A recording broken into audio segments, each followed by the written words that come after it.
जय हिंद साथियों, आपका स्वागत है हमारे चैनल जर्नी टू यूपीएससी में। साथियों, जैसा कि हम जानते हैं वर्तमान समय में भारत में मानसून सीजन चल रहा है, इसीलिए इसके चलते कुछ टर्म चर्चा में है, जैसे आकाशीय बिजली का गिरना क्या है, बादल फटना क्या है, बाढ़ क्या है। चलिए एक एक करके जानते हैं। सबसे पहले जानते हैं आकाशीय बिजली का गिरना क्या है। आकाश में चमकने वाली बिजली जब चालक की तलाश में पृथ्वी पर आ गिरती है तो उसे आकाशीय बिजली का गिरना कहते हैं। इस बिजली में सूर्य की सतह से ज़्यादा ऊष्मा होती है। इसके गिरने से संपर्क में जो चीज़ आती है वह चीज़ धराशायी हो जाती है या हो सकती है। इसके परिणामों के बारे में बात करें तो इससे फसलों व जंगलों में आग लग जाती है। इसका कारण बात करें तो क्यों गिरती है। आकाश में विपरीत आवेश वाले बादलों के आपस में टकराने पर होने वाले घर्षण से आकाशीय बिजली उत्पन्न होती है। पृथ्वी पर बिजली के चालक की उपलब्धता होने पर ही यह पृथ्वी पर आ गिरती है। अब जानते हैं बादल फटना क्या है। साथियों, हम जैसे जानते हैं कि हाल ही में कई घटनाएं हुई, जैसे धराली उत्तराखंड में बादल फटा, किश्तवाड़ में बादल फटा और कई अन्य पहाड़ी इलाकों में भी बादल फटा। तो आइए जानते हैं बादल फटना क्या है।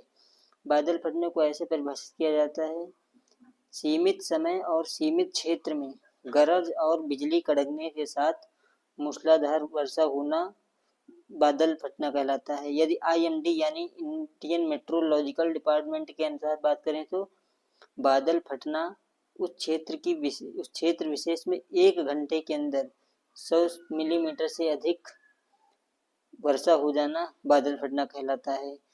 बादल फटने की अधिकांश घटनाएं पर्वतीय क्षेत्रों में होती हैं, क्योंकि वहां इसके फटने के लिए आदर्श स्थितियां प्राप्त हो जाती हैं।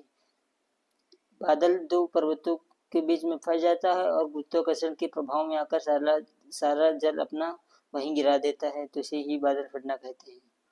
कारण की बात करें तो वही बता रहा है कि पर्वतीय अवरोधों के कारण जब कभी अधिक नमी युक्त वायु तेजी से ऊपर उठकर संग्रहित होकर बादलों का निर्माण करती है तो भारी बादल फटने की संभावना होती है और उसकी वो घटना हो भी जाती है। ये अब जानते हैं बाढ़ के बारे में। जब नदी का पानी अपने किनारों से उठकर निकटवर्ती क्षेत्रों में चला जाता है अथवा भारी वर्षा या अन्य किसी कारणवश स्थलीय भाग काफी समय तक जलमग्न हो जाता है तो उसे बाढ़ कहते हैं। इस आपदा से जनधन की काफी हानि होती है, बस्तियों एवं फसलों का विनाश होता है। इसका कारण की बात करें तो अत्यधिक वर्षा, नदियों के घुमावदार मार्ग, जंगलों के कटाव आदि प्रमुख कारण से बाढ़ आती है। साथियों, जैसा कि हम जानते हैं कि ये घटनाएं प्राकृतिक होती हैं, लेकिन पिछले कुछ वर्षों में इन पर मानवीय हस्तक्षेप बहुत ज़्यादा बढ़ जाने के कारण इस पर मानवों का प्रभाव भी बहुत ही अधिक हुआ है। इसलिए ये घटनाएं बहुत तेजी से हो रही हैं, जैसे गलत तरीके से जल प्रबंधन प्रणाली होना, नदी के किनारों का अतिक्रमण कर लेना, अत्यधिक वातावरणीय परिवर्तन जिसे हम जलवायु परिवर्तन के नाम से जानते हैं, प्रदूषण, इन चीज़ों को बहुत ही ट्रिगर करते हैं, इनको प्रेरित करते हैं, तभी ये घटनाएं अधिकतर हो रही हैं। ये घटनाएं पहले भी होती थी, लेकिन हाल के दिनों में ये घटनाएं जलवायु परिवर्तन इसका मुख्य कारण है। साथियों, जानकारी कैसे लगी बताइए। धन्यवाद। जय हिंद।